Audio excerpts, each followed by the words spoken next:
Hi, this is Jim from Trek World, and this Files magazine on the Galileo 7 is must-have for any collector.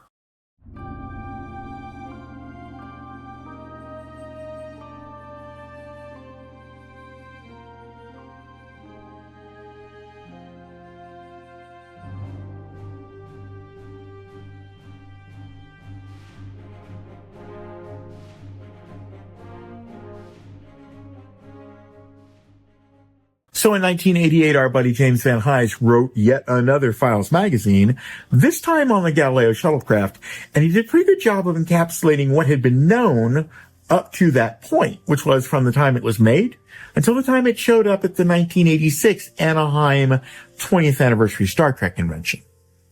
Now, unfortunately, one of the things that this magazine suffers a lot from is a horrendous overexposure of many of its photographs. This is a full-page photograph that, in my opinion, is completely unusable. You can definitely see that we're looking down the side of the Galileo, but it's like we're doing it in a snowstorm. So it begins, as you would expect, with the building of the Galileo by Gene in Phoenix, Arizona. And unlike what we looked at a few minutes ago, these photographs are actually pretty good quality. I think they're really good for scanning. And then it begins talking about life after Star Trek, what happened after the series shut down.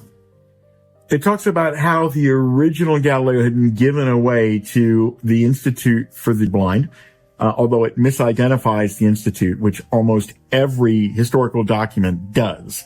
It was given to the Foundation for the Junior Blind. It was not given to the Institute for the Blind.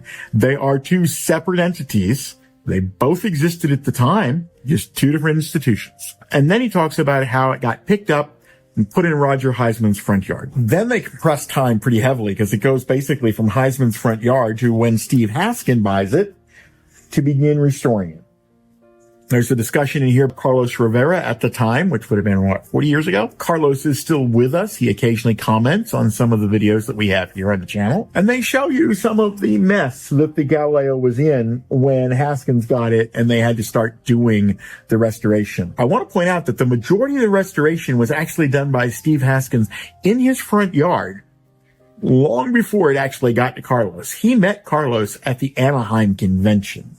So the miraculous transformation that we saw from the way it looked when Heismann had it to when it showed up in Anaheim, that was entirely Steve and his family. And then the magazine ends pretty much with a discussion of it still being owned pretty much by Haskins at that point, but that Haskins had instructed Carlos, we need to sell it.